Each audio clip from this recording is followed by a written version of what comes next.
Prabhat Khabar podcast में आज उपेंद्र कुशवाहा जी। आप उन कुछ गिने चुने नेताओं में आते हैं जब जब उनकी वैचारिक असहमति होती है वो कुर्सी छोड़ देते हैं। इस तरह की वैचारिक प्रतिबद्धता क्या आज की राजनीति में वरदान है या फिर उसका खामियाजा भुगतना पड़ता है? जानेंगे सभी विषयों पर उनकी राय। स्वागत करते हैं उपेंद्र कुशवाहा जी। बहुत धन्यवाद। पहला सवाल, 2025 लोक मोर्चा की तैयारी, राष्ट्रीय लोक मोर्चा की तैयारी क्या है? किस एजेंडे के साथ, किस मुद्दे के साथ उपेंद्र कुशवाहा जी 2025 में उतर रहे हैं? देखिए, तैयारी तो पूरी है क्योंकि चुनाव अब बिल्कुल सामने है और तैयारी हर सीट पर, बिहार में 243 विधानसभा की सीटें हैं तो सभी जगह हमारी तैयारी है।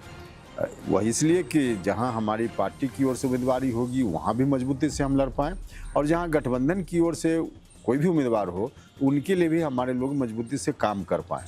तो इस दृष्टि से पूरे बिहार में सभी क्षेत्रों में हमारी तैयारी मजबूत तैयारी है, उसमें कहीं कोई कठिनाई नहीं है। अब चुनाव की घोषणा का इंतजार है। अच्छा। जहाँ तक एजेंडा का सवाल है तो एजेंडा तो एनडीए का कॉमन एजेंडा है डेवलपमेंट का, विकास का। और विकास के मामला में हर तरफ से काम हुआ है, बहुत सारे काम अभी बाकी हैं तो उसको आगे बढ़ाना, शिक्षा के क्षेत्र में, स्वास्थ्य के क्षेत्र में, बाकी और दूसरे सेक्टर में, रोजगार के सेक्टर में इसको और आगे बढ़ाना। तो मुख्य रूप से एजेंडा तो विकास के इर्द गिर्द ही है। तो बिहार के विकास का एजेंडा क्या है उपेंद्र कुशवाहा का? बिहार के विकास का एजेंडा तो देखिए, एक तो जैसा कि हमने कहा कि 2-3 इशू यहाँ मेजर है जिस पर काम हुए हैं लेकिन अभी बहुत कुछ करने की जरूरत है और उसमें है एजुकेशन, हेल्थ और एम्प्लॉयमेंट, रोजगार का। और इसी से जुड़ा हुआ है कृषि, रोजगार से ही है तो किसानों का। तो इस तरह से यही सब प्रमुख मुद्दे हैं जिन मुद्दों को, खासकर विकास से जुड़ा हुआ विषय। तो इन मुद्दों को आगे बढ़ाने की बात हम सब लोग करेंगे, आगे भी सरकार बनेगी। तो आपने जातीय जनगणना के लिए आभारी यात्रा निकाली थी और आप इसको काफी जोर देते रहे कि जातीय जनगणना होनी चाहिए। क्या आपकी राय है इस विषय में? हाँ, निश्चित रूप से जातीय जनगणना, अब राय क्या है, अब तो इम्प्लीमेंट हो गया है। अब भारत की सरकार ने स्वीकार कर लिया है और उसके अकॉर्डिंग अब 2027 में जो गणना, देश में जनगणना होगी तो उसमें जात की भी गिनती होगी। तो अब तो बाज़ाब्ता सरकार ने डिसीजन ले लिया है और यह आवश्यक था। तो इसलिए हम लोग कह रहे थे कि करना चाहिए और सरकार कर रही है। इस बात के लिए हम अपने प्रधानमंत्री जी का धन्यवाद करना चाहते हैं। बात करते हैं नीतीश कुमार जी की। आपने कुछ समय पहले कई इस तरह के बयान दिए और आप इस तरह के लिए जाने भी जाते हैं कि आप कई बार गठबंधन में होते हुए भी अपनी राय अलग रखते हैं। आपने अभी तो कहा कि आप गठबंधन के साथ चुनाव लड़ने जा रहे हैं, लेकिन आपकी राय गठबंधन से इतर होती है।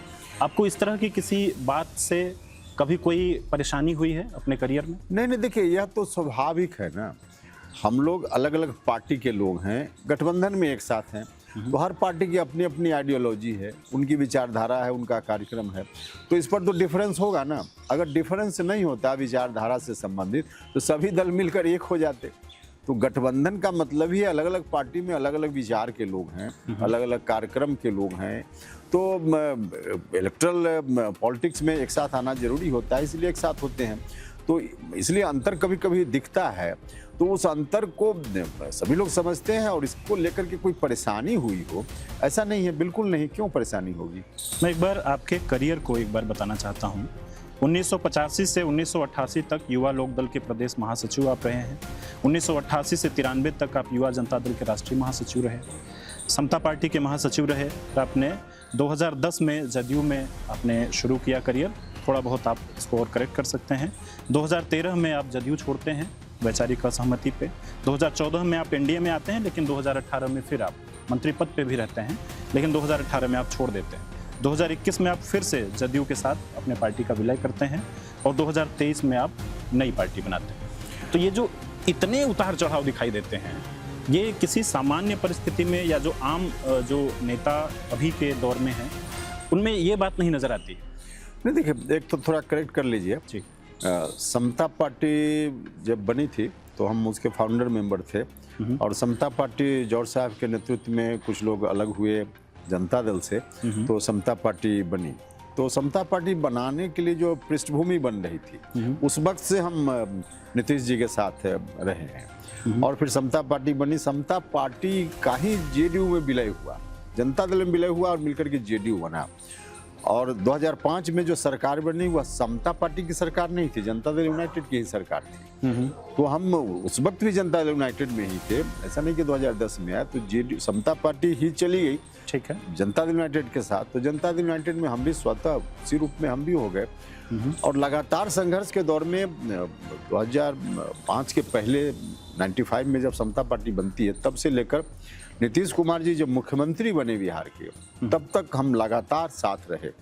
सरकार में जाने के बाद पार्टी जब सरकार में चली गई तब हमारा कुछ डिफरेंसेस शुरू हुआ और वहाँ से हम अलग हो गए। लेकिन फिर हाँ 2010 में आप ठीक बता रहे हैं कि फिर से हम जेडीयू में आ गए। जेडीयू में आए तो राज्यसभा के सदस्य के रूप में पार्टी ने हमको भेजा दिल्ली, लेकिन उसमें भी ठीक से बात सहज रूप में नहीं रह पाई, तो हमने वहाँ से इस्तीफा किया। राज्यसभा की सदस्यता लगभग आधा कार्यकाल बाकी था, तब हम छोड़कर बाहर हो गए। और उसके बाद का तो आप बता ही रहे हैं।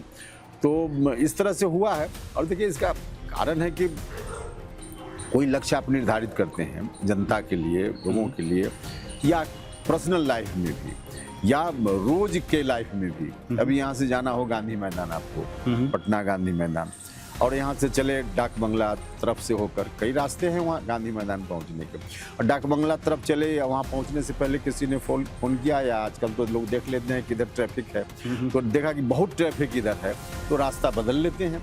अब वो ट्रैफिक यहाँ से हटेगा तब तक हम बैठे रहें तो पता नहीं शाम हो जाएगी। तो इसलिए ट्रैफिक के कारण रास्ता तो लोग रोज बदलते हैं, रोजमर्रा की जिंदगी में बदलते हैं। ट्रैफिक पर आता हूँ।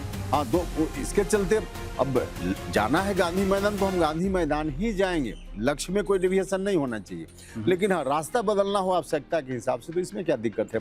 नहीं बदलने का मतलब है कि आप जीवंत नहीं हैं, शायद जो है बस वही चुपचाप बैठे हुए हैं। जब हवा का झोंका आएगा तो पहुंच जाएंगे, नहीं पहुंचेंगे कोई बात नहीं, तब आप निश्चिंत होकर रह सकते हैं। वरना अगर थोड़ी भी जीवंतता है तो आपको रास्ता तो बदलना पड़ेगा। आपने कहा कि ट्रैफिक देख करके रास्ते में आवश्यकता अनुसार परिवर्तन करना चाहिए, बदलाव करना चाहिए। कुछ लोग ना मुझसे पूछ रहे थे कि आप जा रहे हैं उपेंद्र जी से मिलने के लिए, तो पूछिएगा कि उपेंद्र जी नीतीश जी के इतने करीबी रहे हैं, आपने जिसके बारे में कहा कि मैं उनके साथ ही रहा हूँ, क्या आपने इनिशियली अपना नाम उपेंद्र कुमार सिंह रखा था पर बाद में उपेंद्र कुशवाहा की तरफ आप शिफ्ट हुए, शायद उसमें उनकी भूमिका है। हाँ, इतनी करीबी होने के बाद जिस ट्रैफिक का हम जिक्र कर रहे हैं कि रास्ते में ट्रैफिक है तो उसे हम बदलें, कुछ लोग कह रहे थे कि उत्तराधिकारी आप नीतीश कुमार के कहे जाने लग गए थे, फिर वो ट्रैफिक कहाँ पे आ गया सर? नहीं देखिए, इसमें से आपके सवाल का कई पार्ट है। नाम का जहाँ तक मामला है जी, तो नाम बचपन में आदमी खुद नहीं रखता है, घर के लोग माता पिताजी रख देते हैं। तो ठीक है, उस तरह से मेरा नाम जो सर्टिफिकेट का नाम स्कूल का नाम था उपेंद्र प्रसाद सिंह था। पहली बार जब हम बिहार विधानसभा के सदस्य चुने गए तो वोटर लिस्ट में भी वही नाम था, और बिहार विधानसभा के रिकॉर्ड में उपेंद्र प्रसाद सिंह ही विधायक के रूप में देखिएगा मेरा कार्यकाल। वहाँ उपेंद्र कुशवाहा करके खोजे कोई तो शायद ठीक से नहीं मिल पाया। अच्छा, तो उस वक्त उपेंद्र प्रसाद सिंह ही, लेकिन बाद में उसको फिर, हालांकि इसके पहले ही नाम नीतीश जी ने बदल दिया था, और बदल दिया था लेकिन रिकॉर्ड में नाम तो उपेंद्र प्रसाद सिंह ही था। तो रिकॉर्ड में बाद तक चला, मैंने विधानसभा सदस्य होने के बाद तक भी। नीतीश जी जिस समय हमारे नाम को बदल रहे थे, वो जो आप चर्चा कर रहे हैं कि लोकदल, युवा लोकदल, तो उस समय उस पार्टी की यूथ इकाई का गठन होना था, और हम भी उम्मीद कर रहे थे कि मेरा भी नाम उस सूची में पदाधिकारी के रूप में शायद शामिल होगा। ठीक है, अब कमेटी का गठन हो गया, दूसरे दिन अखबार में खबर छपी, लोगों के नाम छपे। नीतीश जी से मेरी मुलाकात सुबह में हुई, नीतीश जी ने मुझको बधाई दी। तो हमने कहा कि बधाई किस बात के लिए दे रहे हैं, तो आप पदाधिकारी बन गए। हमने कहा कि पदाधिकारी हम कहाँ हैं, हम तो उपेंद्र प्रसाद सिंह खोज रहे थे ना, उसमें था उसमें उपेंद्र कुशवाहा। तो उन्होंने कहा कि आप ही का नाम है ना उपेंद्र कुशवाहा। वहाँ से उन्होंने इसको परिवर्तित किया, और उसी रूप में अब तो मेरा नाम सब जगह उपेंद्र कुशवाहा ही है।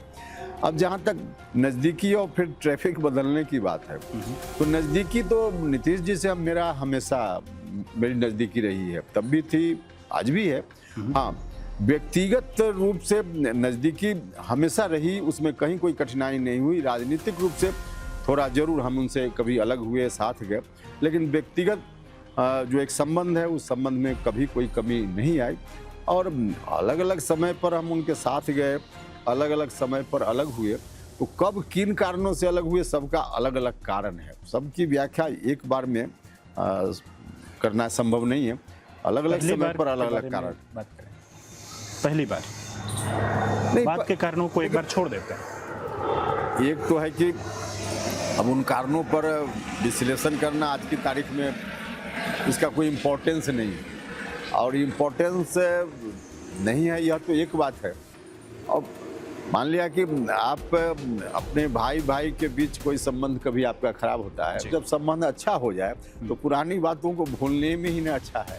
पुरानी बातों की चर्चा कीजिए तो फिर शायद खटास बढ़ने लगे। तो खटास बढ़ाना मकसद हमारा नहीं है। अब मुझको लगता है कि आप भी नहीं चाहिए कि खटास बढ़े। 1 जून इसलिए पुरानी बातों की चर्चा का कोई मतलब। 1 जून 2025 के बारे में मैं कहता हूं, आपने कहा कि उपेंद्र कुशवाहा डूबेंगे तो आप भी डूबेंगे। कौन है जो उपेंद्र कुशवाहा को डुबाने की बात सोच रहा है? नहीं, हमने पूरे एनडीए के बारे में कहा था कि उपेंद्र कुशवाहा जिस नाव पर सवार है उसी नाव पर 5 दल के लोग सवार हैं ना।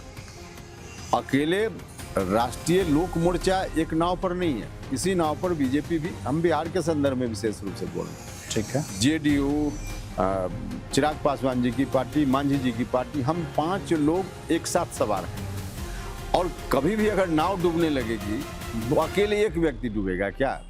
स्वाभाविक है ना, उस पर जो लोग सवार हैं सब लोग डूबेंगे। तो हमने इस संदर्भ में कहा, इसमें कहाँ कोई ऐसी बात है जिसकी अलग से व्याख्या करने की जरूरत हो।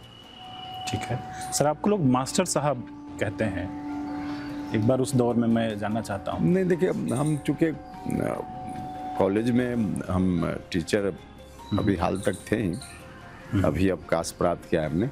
अच्छा। तो बच्चों को पढ़ाते थे कॉलेज में। तो मेरा साथ साथ चलता था कॉलेज में भी, बाकी राजनीतिक जीवन भी, तो इसलिए शायद लोग कहते होंगे। तो जो शिक्षक है अंदर, जो लोगों को पढ़ाने, लोगों को पौध नई खड़ी करने, नई चीज़ को तैयार करने में, जिनको शिक्षक की प्रमुख भूमिका वहीं पे होती है, जब राजनीतिक पार्टी की पौध खड़ी करनी होती है, नई चीज़ों को तैयार करना होता है, तो उसमें क्या आज लोक मोर्चा, राष्ट्रीय लोक मोर्चा वहाँ पहुँचा है जहाँ आप उसे ले जाना चाहते हैं? नहीं, अभी वहाँ पहुँचने में दूरी तय करनी है।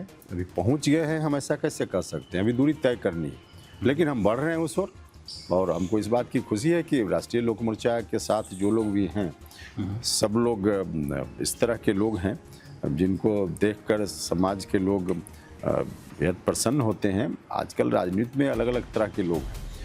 कई लोग इस तरह का बर्ताव व्यवहार लोगों से करते हैं, खासकर पॉलिटिक्स में आने के बाद, और हमको लगता है कि उनकी समझ बहुत अच्छी नहीं होती है, इसलिए तो। लेकिन हमारे साथ जो लोग हैं राष्ट्रीय लोक मोर्चा के, सब लोग बिल्कुल एक सभ्य व्यक्ति की तरह, हर तरह से समाज के प्रति जिनका ओरिएंटेशन है कि सोसाइटी के लिए हम कुछ करें, वैसे लोग हमारे साथ हैं। तो लेकिन हाँ, अभी आगे बढ़ने और पहुंचने की बात जहाँ तक है, तो उसमें दूरी तय करनी है। लोकसभा चुनाव के बारे में निसंदेह आपने विश्लेषण किया होगा। आपने कहा कि पवन सिंह आए या उनको लाया गया, ये सब लोग जानते हैं। इसके पीछे मैं जाऊं, लाने की क्या बात थी? हमने तब भी कहा था कि सभी लोग जानते हैं इस बात को, और सच में जानते हैं, और मेरा दावा है कि आप भी जानते होइएगा। तो जिस सवाल का जवाब आप जान ही रहे हैं, तो फिर हम उसको बोलें, या आप जिनको दिखाना पढ़ाना चाहते हैं, सारे लोग जानते हैं। तो जब जान ही रहे लोग, तो फिर उसका क्या उत्तर देने का? सर, सबको दिखाएंगे। हाँ, तो जो लोग देखेंगे वो सारे लोग जानते हैं, सबको मालूम है, सभी को मालूम है। जो लोग देखेंगे उनको भी मालूम है, न सिर्फ बिहार से बाहर जिनको रिश्ता है थोड़ा बिहार की राजनीति से, तो ऐसे तमाम लोगों को मालूम है कि क्या हुआ है। तो फिर इसकी व्याख्या की क्या जरूरत? आगे बढ़ना चाहता हूं मैं। अब जब एकदम से हम चुनावी कगार पे खड़े हुए हैं, आपने SIR पर भी अपनी बातें रखी, गठबंधन जो है उसके लाइन से अलग थोड़ी बातचीत थी। दरअसल बार बार ये जहन में घूम घूम कर लोगों के सवाल आता है कि क्या उपेंद्र कुशवाहा जी एनडीए के उस मजबूत गठबंधन के साथ हैं? ये जितने भी बयान बातें उन सब के आधार पर एक पिक्चर जो तैयार होती है दिमाग में। नहीं बिल्कुल इस तरह हमको लगता है कि मीडिया के बंधु ही थोड़ा चीज़ों को उस रूप में परोस देते हैं, इसलिए ऐसी बात लोगों के बीच में शायद चर्चा होती होगी, वरना कहीं कोई दिक्कत नहीं। जिस बयान की चर्चा कर रहे हैं रिसेंट जो SIR के मुद्दा पर, उसमें हमने क्या कहा, एक तो इलेक्शन कमीशन कोई पार्टी नहीं है, पॉलिटिकल पार्टी नहीं है। अब कई लोग इसी को दिमाग में रख लेते होंगे कि इलेक्शन कमीशन मतलब भाजपा, ऐसा थोड़े है। इलेक्शन कमीशन है इलेक्शन कमीशन, तो हमने जो कुछ भी इलेक्शन कमीशन कर रहा है और उसके बारे में हमने जो कुछ भी कहा है, तो यह तो इलेक्शन कमीशन से रिलेटेड विषय है ना, NDA से रिलेटेड इसमें क्या हो गया। अब हमने यह कहा कि इलेक्शन कमीशन को यह बात सुनिश्चित करनी चाहिए, हाँ ठीक है, कि जितने लोग फर्जी मतदाता के रूप में हैं सबका नाम कटना चाहिए, एक भी नाम न रहे, लेकिन एक भी जेन्युइन वोटर का नाम न कटे, यह सुनिश्चित करना इलेक्शन कमीशन का दायित्व है। और यह दायित्व है, सब लोग स्वीकार करते हैं। जब यह दायित्व है तो हमने यही आग्रह किया कि कोई एक व्यक्ति का नाम न कटे, इलेक्शन कमीशन इस बात के लिए आश्वस्त करे, सुनिश्चित करे, और फिर पुनरीक्षण का काम करना है तो उनकी ड्यूटी है, कर रहे हैं, उसमें दिक्कत क्या है। तो हमने यही तो कहा है, इसमें क्या कोई बहुत हमने ऐसा बयान दे दिया जिसको लेकर NDA में हम रहेंगे कि नहीं रहेंगे, इसका तो कोई अर्थ है नहीं, इसमें कुछ मतलब नहीं। ठीक है, एक सवाल आपसे यह है कि 20 अप्रैल 2025 को आपने कॉलेजियम सिस्टम के बारे में कहा कि असली बीमारी है। हाँ निश्चित रूप से, देखिए सोसाइटी में बड़ी भूमिका है और हमारे संविधान ने भी एक तरह से बहुत बड़ा रोल दिया है जुडिशियरी को, और जुडिशियरी में हर जगह से लोग जब अपनी बात नहीं कर पाता है, वहाँ से हार जाता है, तो फिर करते करते लोग जुडिशियरी का सहारा लेते हैं। हर सेक्टर के लोग, नौकरी करने वाले हों, बाकी जो भी, तो जुडिशियरी का सहारा लोग लेते हैं।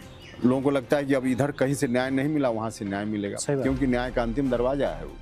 और जुडिशियरी में भी वो नीचे से ऊपर तक एक सिस्टम है, तो नीचे से नहीं हुआ तो ऊपर गए, हाई कोर्ट गए, फिर सुप्रीम कोर्ट गए, और फिर न्याय की उम्मीद लोग करते हैं।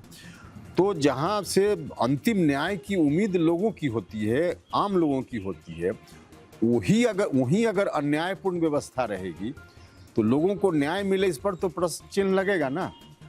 और हमने यही कहा है कि वहाँ जो जजों की भर्ती का सिस्टम है, जिसको हम कॉलेजियम सिस्टम कहते हैं जी, सुप्रीम कोर्ट और हाई कोर्ट में, वहाँ जो भर्ती की प्रक्रिया है वही अन्यायपूर्ण है।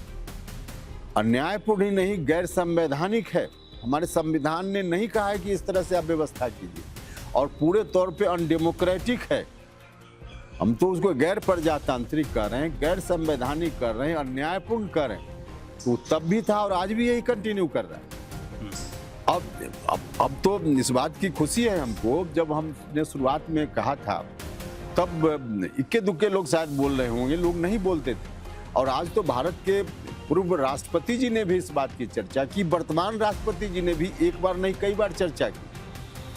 वहाँ जो सिस्टम है उस सिस्टम के कारण मेरिट, एक तरह से कहिए कि वहाँ मेरिट के साथ खिलवाड़ हो रहा है। देश में जहाँ करोड़ों लोग हैं और वहाँ कुछ 100 परिवार के लोग ही अधिकांश जज बन रहे हों, हम यह नहीं करें कि जो लोग जा रहे हैं मेरिटोरियस नहीं है, मेरिटोरियस होंगे, लेकिन क्या 300-400 परिवार के लोगों में ही मेरिट केंद्रित है क्या? देश में करोड़ों लोग हैं, उनके अंदर मेरिट नहीं है।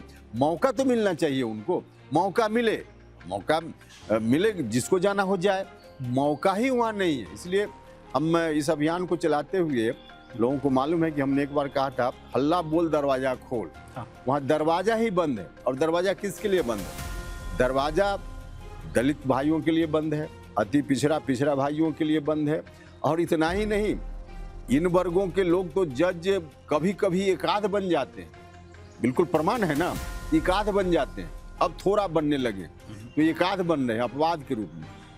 तो सवर्ण कास्ट के भी लोग हैं, चाहे राजपूत समाज के लोग हो, भूमिहार समाज, ब्राह्मण समाज के, अगर गरीब परिवार है और उनके परिवार में मेरिट रखने वाला विद्यार्थी चाहे पढ़ने में जितना भी तेज हो, वह भी चाहे कि हम सुप्रीम कोर्ट, हाई कोर्ट में जज बन जाएं, तो नहीं बन सकता है, क्योंकि वहां जाने का रास्ता बंद है। हमने यही कहा है और आज भी हम कह रहे हैं कि उस रास्ता को खोलना पड़ेगा। नहीं खोलिएगा लोगों को न्याय नहीं मिलेगा। और रास्ता खुलेगा कैसे? जैसे आईपीएस आईएएस की बहाली होती है, एसपी कलेक्टर लोग बनते हैं, तो एसपी कलेक्टर बनने के लिए सबके लिए दरवाजा खुला हुआ है ना। परीक्षा होती है, कंपटीशन होता है, उस कंपटीशन में जो भी शामिल हो तो आप मौका दीजिए। उसी तरह की व्यवस्था यहाँ भी कर दीजिए। जो भी मेरिट रखने वाला होगा, जिस जात का हो, जिस धर्म का हो, बैठेगा, जो पास करेगा, कम्पीट करेगा, वह जज बनेगा। तो यह व्यवस्था हम चाहते हैं, इसलिए हमने तब भी कहा था, आज भी हम इसको कह रहे हैं।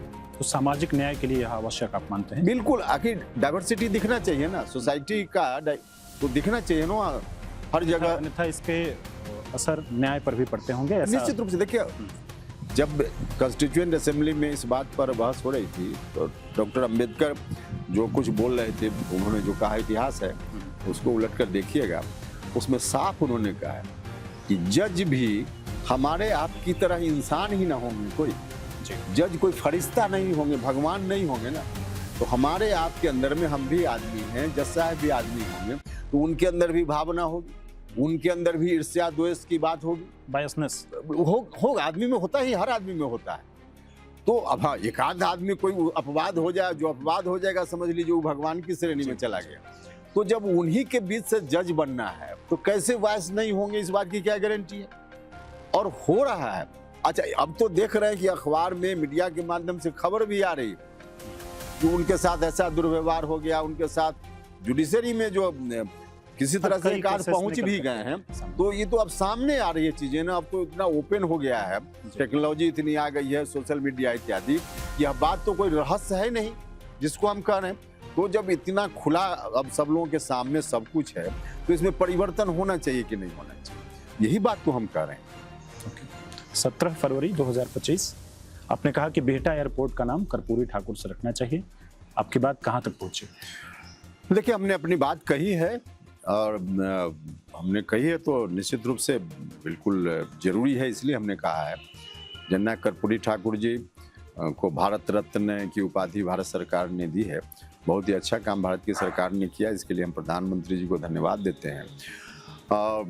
कर्पूरी ठाकुर जी का जो व्यक्तित्व है, उनकी जो महानता है, वो सिर्फ बिहार नहीं बल्कि देश भर के लिए है, और दुनिया में इसका एक मैसेज है जो हमारे प्रधानमंत्री जी ने किया है, उसको लेकर के। तो हम यह चाहते हैं कि बिहार से बाहर का कोई व्यक्ति आए, इंटरनेशनल एयरपोर्ट बनने जा रहा है बिहटा वाला, तो दुनिया में किसी देश का कोई व्यक्ति आए तो भारत रत्न कर्पूरी ठाकुर, जो गुदरी का लाल, एकदम समाज की अंतिम पंक्ति से निकलकर जो वहाँ तक पहुँचा, उसके बारे में उसका नाम सुनेगा तो थोड़ी जागरूकता होगी, तो बिहार के बारे में भी जानने की जिज्ञासा होगी और कर्पूरी जी के बारे में भी जानने की जिज्ञासा होगी, और जो लोग भी जानेंगे तो प्रेरणा प्राप्त करेंगे। तो इसलिए हमने कहा कि उस एयरपोर्ट का नाम भारत रत्न जननायक कर्पूरी ठाकुर अंतर्राष्ट्रीय एयरपोर्ट बिहटा पटना हो, ये हमने कहा है, और कोशिश में हम लगे हुए हैं।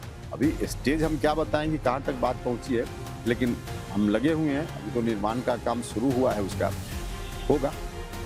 एक बयान है 30 अप्रैल 2023 का, उसमें आपकी पत्नी ने शराबबंदी के ऊपर जो राय रखी वो मौजूदा सरकार की राय से डिफर करती है, अलग है। आप भी शराबबंदी पर अपनी राय अलग रखते रहे। मैं स्पष्ट जानना चाहता हूं कि उपेंद्र कुशवाहा शराबबंदी के बारे में क्या सोचते हैं, क्योंकि सभी पॉलिटिकल पार्टी। हाँ, बिल्कुल ठीक बात बता रहे हैं। असल में हमारी चीज़ों को लोग ठीक से समझ नहीं पाते हैं, हम समझा नहीं पाते हैं। मेरी अक्षमता हो सकती है, हमने उसमें क्या कहा या मेरी पत्नी ने क्या कहा, हम तो बार बार अभी भी उसको कहते हैं। हम जिस स्टैंड पर जो बयान हम देते हैं उस पर हम अभी भी हैं।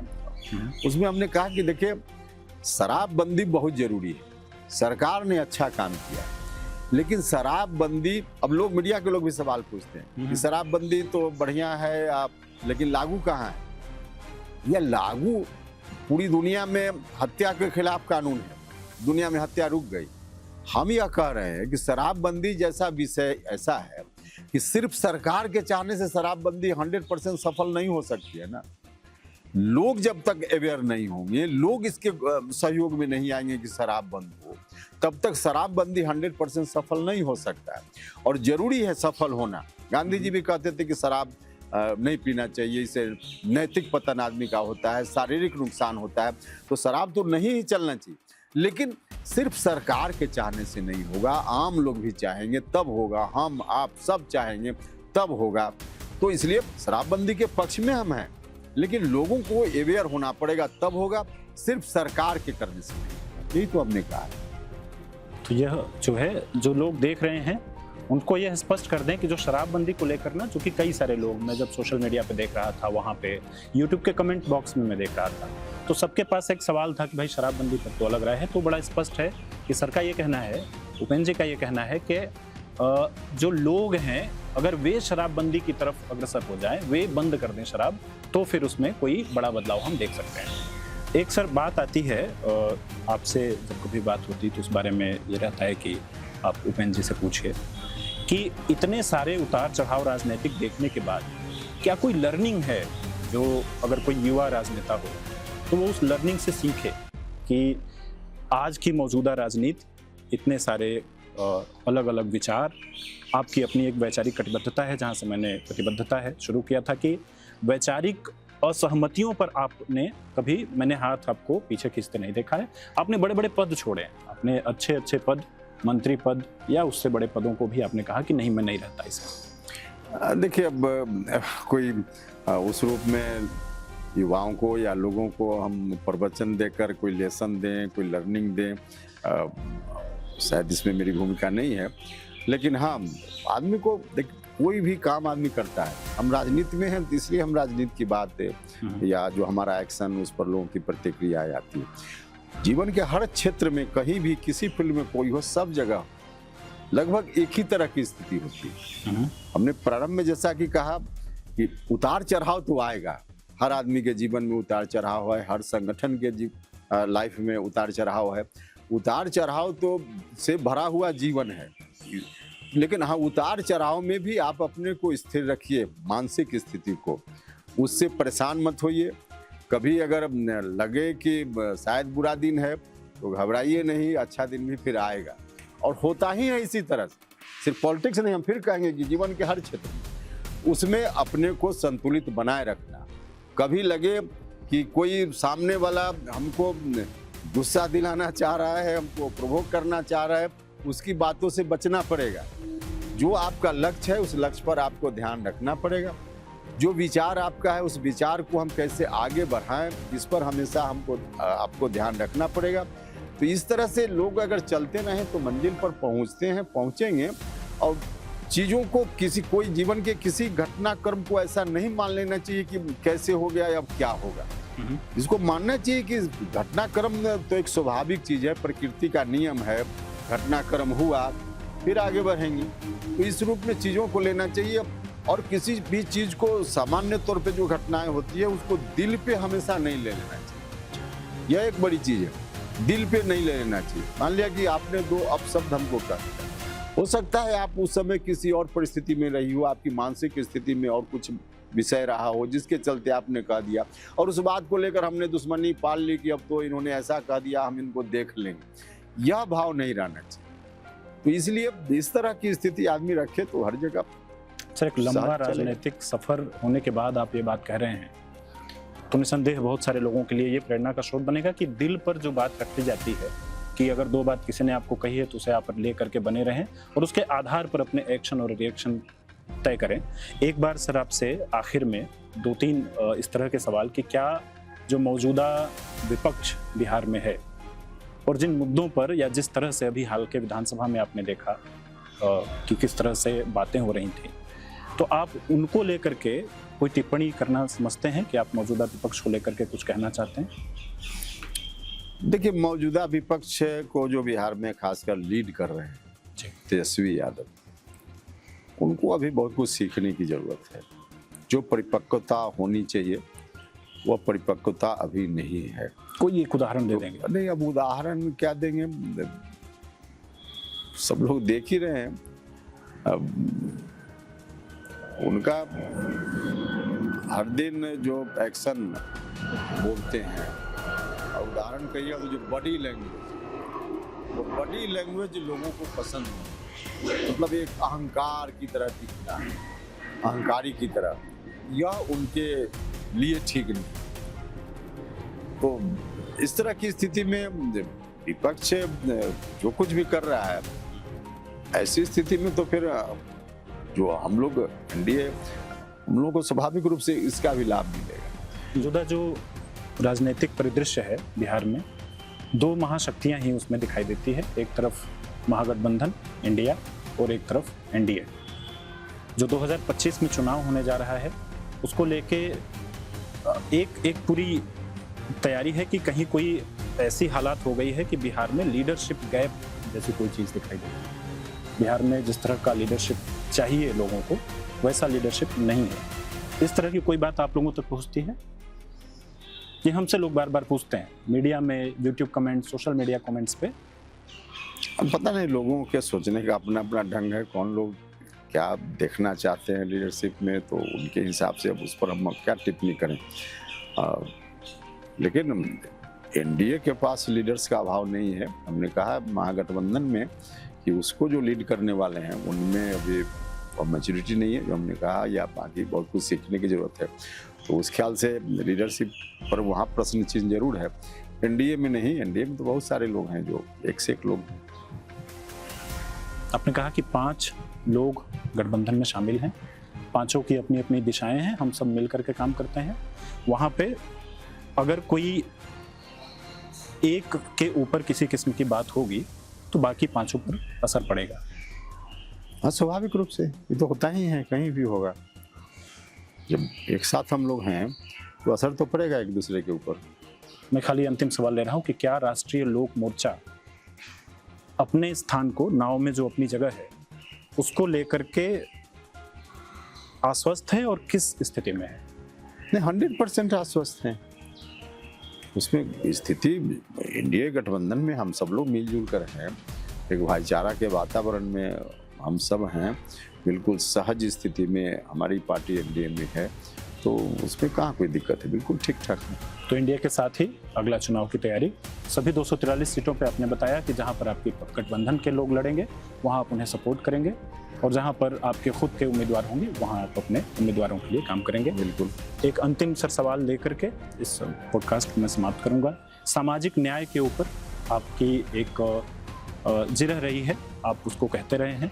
कुशवाहा लिखने के पीछे का कारण भी संभवतः रहा होगा कि इस जो वर्ग के लोग हैं उनको आगे बढ़ाने के लिए काम किया जाए। बिहार में अगर एनडीए की सरकार लौटती है तो सामाजिक न्याय को लेकर के उपेंद्र कुशवाहा किन किन विषयों पर आगे बढ़ेंगे? देखिए, एक तो पहले हम करेक्ट करना चाहेंगे आपको कि अगर लौटती है का कहाँ सवाल है। सरकार तो फिर बनेगी ही एनडीए, उसमें अगर मगर नहीं है, एनडीए की सरकार बनेगी। और एनडीए की सरकार नीतीश जी के नेतृत्व में तो पहले ही से सोशल जस्टिस का काम लगातार कर रही है। जो सामाजिक समावेश का विषय है, नगर निकाय में, पंचायती राज संस्थाओं में सबके लिए रिजर्वेशन, महिलाओं को अधिक से अधिक स्थान मिले नौकरी में, बाकी जगह उसके लिए, तो समाज में जो भी वंचित लोग हैं किसी भी रूप में, तो उनको समाज में जोड़ना, मुख्यधारा में लाना, यह काम पहले से हो रहा है। और इसी क्रम में एक बाकी विषय के अलावा जो कॉलेजियम की बात आपने की, यह विषय भी है ही, तो सब मिला करके हम लोग पहले ही से आगे बढ़ रहे हैं और सबको करते रहेंगे। तो मजबूती के साथ अपने वर्ग की बातों को रखते हुए सर ने बताया कि जो अलग अलग सरकारी या फिर शिक्षण या फिर जो अलग अलग संस्थाएं हैं वहां पर अपने वर्ग के लोगों की आवाज को सामाजिक न्याय के साथ जो पहले से चली आ रही है उसके साथ उठाते रहेंगे।